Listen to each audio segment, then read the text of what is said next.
नमस्कार आपनालोक सकलोके पुनर्बार स्वागतम नस्माई मौजिद बंधुसकल पलकते चाওক আজি सन्धियार 7টা गुरुत्वपूर्ण खबर। प्रथमটো खबर हिमंत विश्व शर्माई स्वास्थ्य विभागर दायित्व लोৱাৰ পাছতেই राज्यत चिकित्सकर पदत्यागर ढौ। गुवाहाटी चिकित्सा महाविद्यालय हास्पातालर 16 जन, जोरहाट चिकित्सा महाविद्यालय हास्पातालर 13 जन और डिब्रुगढ़र अखम मेडिकल कलेज हास्पातालर 11 जन चिकित्सकर पदत्याग। राज्यर सरकारी चिकित्सा महाविद्यालयসমূहत थका स्वास्थ्य सेवार बारे एक उद्वेगजनक खबर। शेहतीयाকৈ गुवाहाटी चिकित्सा महाविद्यालय हास्पातालर 16 गराकी चिकित्सके पदत्याग पत्र दाखिल करिছে। ইয়াৰ উপৰিও जोरहाट मेडिकल कलेज एंड हास्पातालर 13 गराकी चिकित्सके पदत्याग কৰাৰ লগতে डिब्रुगढ़र अखम चिकित्सा महाविद्यालय हास्पातालर 11 गराकी चिकित्सके पदत्याग কৰাৰ खबर পোৱা গৈছে। चिकित्सकर पदत्यागर तालिकात शिलचर, नलबारी, कुकराझार और डिफू चिकित्सा महाविद्यालय और हास्पातालर नामो आछे। खबर अनुसरि चिकित्सकসকলৰ বহু पदत्याग एतियाও विभागे मानि लोৱা নাই। सूत्रই জনোৱা মতে GMCH, MCHত এটাকৈ পদত্যাগ পত্ৰ গ্ৰহণ কৰা হৈছে। অসমত বিগত 5 বছৰত 174 গৰাকী চিকিৎসকে চৰকাৰী চাকৰি এৰিছে আৰু বিশেষ সূত্ৰৰ মতে এই পদত্যাগৰ মূল কাৰণ হৈছে কম দৰমহা আৰু দুৰ্বল স্বাস্থ্য সেৱাৰ সুবিধাৰ লগতে চৰকাৰী চিকিৎসালয়সমূহত কৰ্মৰ হেঁচা। তদুপৰি চিকিৎসকৰ ক্ষেত্ৰত চৰকাৰৰ কঠোৰ নিৰ্দেশনাও তেওঁলোকৰ বাবে অস্বস্তিজনক বুলি দাবী কৰিছে। পৰৱৰ্তী খবৰ হঠাৎ লাখ লাখ লোকে এৰিলে জিঅ' এয়াৰটেল ভোডাফোন আইডিয়া। ৰিচাৰ্জৰ দাম বৃদ্ধিৰ বাবে দেশৰ লাখ লাখ লোকে বিএছএনএলক আদৰি লৈছে। বিএছএনএলক আদৰি লৈছে দেশৰ লাখ লাখ লোকে। ৰিচাৰ্জৰ দাম বৃদ্ধিৰ বাবে বিপাঙত পৰিছে জিঅ' এয়াৰটেল ভোডাফোন আইডিয়াৰ গ্ৰাহকসকল আৰু শীঘ্ৰেই 5G সেৱা উপলব্ধ হ'ব বিএছএনএলত। টাটাৰ সৈতে এই সন্দৰ্ভত বৃহৎ চুক্তিত স্বাক্ষৰ কৰিছে বিএছএনএলে।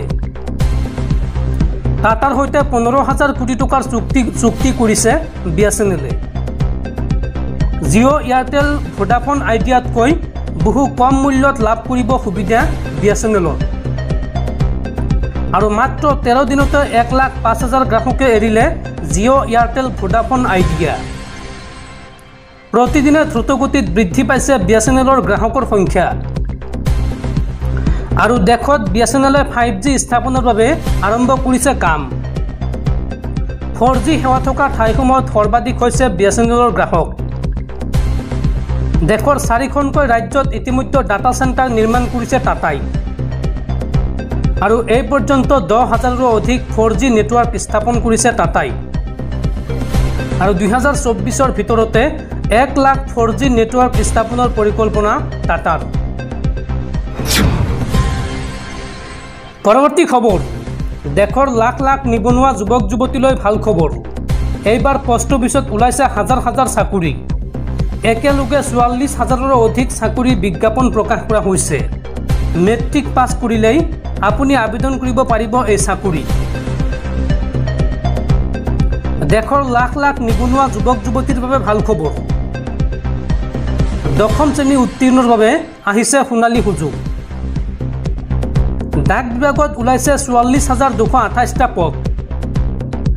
একেলগে মুকলি হৈছে 44,228টা পদ আৰু নিম্নতম শিক্ষাগত অৰ্হতা দশম শ্ৰেণী উত্তীৰ্ণৰ পৰাই কৰিব পাৰিব আবেদন।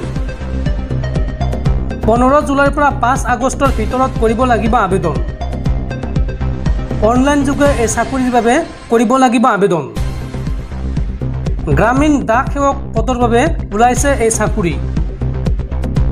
দশম শ্ৰেণীত 50% নম্বৰ লৈ উত্তীৰ্ণ হ'ব লাগিব প্ৰাৰ্থীসকল।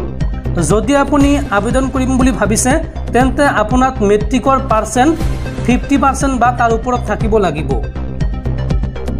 আৰু আবেদন দাখিলৰ অন্তিম তাৰিখ হৈছে 5 আগষ্ট।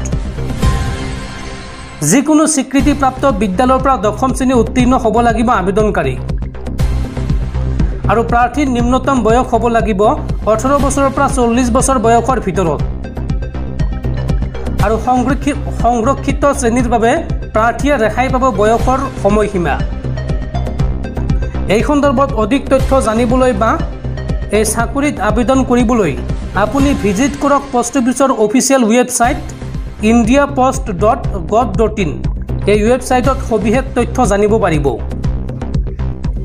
দৰ্শকসকল, আৰু বহুতো গুৰুত্বপূৰ্ণ খবৰ আছে। তাৰ আগতে আপোনাক জনাওঁ যে যদি আপুনি এতিয়ালৈকে এইটো ভিডিঅ'ত লাইক কৰা নাই তেন্তে এতিয়াই ভিডিঅ'টোত লাইক কৰি দিয়ক। আৰু এনেকুৱা ধৰণৰ ভিডিঅ'সমূহ নিতৌ চাবলৈ চেনেলটো ছাবস্ক্ৰাইব কৰি কাষত থকা বেল আইকনটো প্ৰেছ কৰি ৰাখক। পৰৱৰ্তী খবৰ, শিক্ষামন্ত্ৰী ৰণোজ পেগুৰ বৃহৎ ঘোষণা। 31 মাৰ্চ 2025 খালী হ'ব 8,500 নতুন শিক্ষকৰ পদ। LP, UP আৰু উচ্চতৰ মাধ্যমিকত খালী হ'ব 8,500 শিক্ষকৰ পদ। এই ঘোষণা কৰিছে শিক্ষামন্ত্ৰী ৰণোজ পেগুৱে। শিক্ষামন্ত্ৰী ৰণোজ পেগুৱে লগতে শিক্ষকসকলক লৈ মন্তব্য কৰি কয় যে শীঘ্ৰেই নিয়মীয়াকৰণ কৰা হ'ব LP আৰু UPৰ ঠিকাভিত্তিক শিক্ষকৰ চাকৰি। আজিৰ দিনটোত সংবাদমেল সম্বোধন কৰি এই দুটাকৈ বৃহৎ ঘোষণা কৰিছে শিক্ষামন্ত্ৰী ৰণোজ পেগুৱে। পৰৱৰ্তী খবৰ, সাৱধান ৰাজ্যবাসী, ৰাজ্যত পুনৰ বতৰৰ ল'ব কালৰূপ। আগন্তুক 3 দিনলৈ অসমৰ লগতে দেশৰ 19খন ৰাজ্যত হ'ব ধাৰাসাৰ বৰষুণ। এই কথা জনাইছে বতৰ বিজ্ঞান কেন্দ্ৰই। অসমকে ধৰি দেশৰ 19খন ৰাজ্যত কালৰূপ ল'ব বতৰে। আগন্তুক 3 দিনলৈ এই সতৰ্কবাণী বতৰ বিজ্ঞান কেন্দ্ৰৰ। অসমত বান পৰিস্থিতি অধিক জটিল হোৱাৰ আশংকা প্ৰকাশ কৰা হৈছে। কৰ্ণাটক, কেৰালা, গোৱা, মহাৰাষ্ট্ৰত ৰেড এলাৰ্ট জাৰি ভাৰতীয় বতৰ বিজ্ঞান কেন্দ্ৰৰ। লগতে পূব ৰাজস্থান, উৰিষ্যা, অন্ধ্ৰপ্ৰদেশ আৰু তেলেংগানাত প্ৰচণ্ড বৰষুণক লৈ অৰেঞ্জ এলাৰ্ট জাৰি কৰা হৈছে। আৰু উত্তৰ প্ৰদেশ, উত্তৰাখণ্ডৰ পৰা অসম তথা উত্তৰ পূৰ্বাঞ্চল বাৰুণী পানীত জলমগ্ন হোৱাৰ আশংকা প্ৰকাশ কৰা হৈছে। ভাৰতীয় বতৰ বিজ্ঞান কেন্দ্ৰৰ সতৰ্কবাণীৰ পিছতেই অনন্তনাগত ডাৱৰ বিস্ফোৰণৰ ঘটনা সংঘটিত হৈছে। আৰু এই ঘটনাত এটা বাসগৃহ আৰু পশুধনৰ ক্ষতিসাধন হোৱাৰ তথ্য পোৱা গৈছে। উত্তৰ প্ৰদেশ, অসম আৰু গুজৰাটৰ মুখ্যমন্ত্ৰীৰ সৈতে এই সন্দৰ্ভত বাৰ্তালাপ কৰিছে কেন্দ্ৰীয় গৃহমন্ত্ৰী অমিত শ্বাহে। আৰু ভয়াৱহ পৰিস্থিতিৰ সময়ত কেন্দ্ৰীয় চৰকাৰৰ পৰা সম্ভৱপৰ সকলো ধৰণৰ সহায় আগবঢ়োৱাৰ আশ্বাস দিছে গৃহমন্ত্ৰী অমিত শ্বাহে।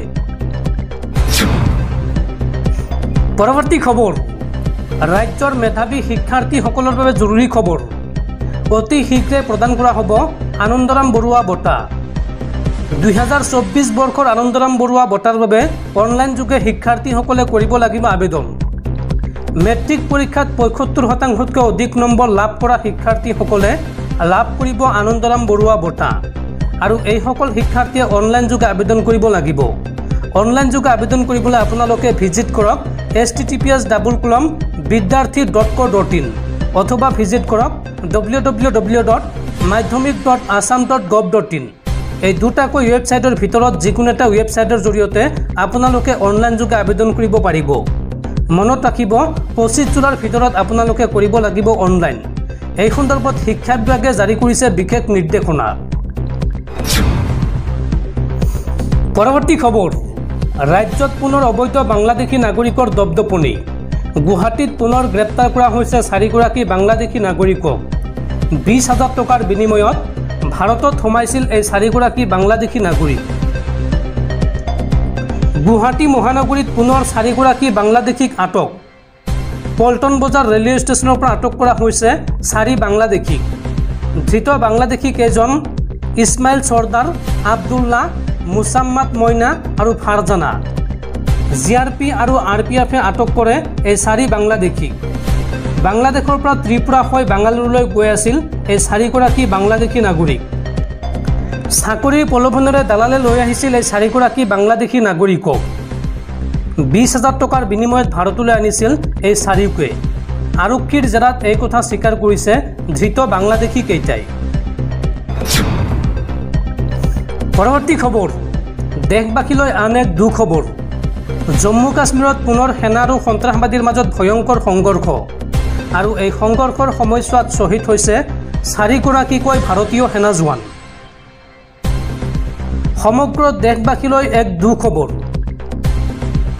জম্মু কাশ্মীৰত শ্বহীদ হল বিষয়াসহ 4গৰাকী সেনা জোৱান। সন্ত্ৰাসবাদীৰ আক্ৰমণত শ্বহীদ হৈছে এই জোৱান কেইগৰাকী। জম্মু কাশ্মীৰৰ দুডাত সন্ত্ৰাসবাদী আৰু সেনাৰ ভয়ংকৰ গুলীয়াগুলী আৰু অভিযানৰ সময়তে লুকাই থকা সন্ত্ৰাসবাদীয়ে চলালে ভয়ংকৰ আক্ৰমণ।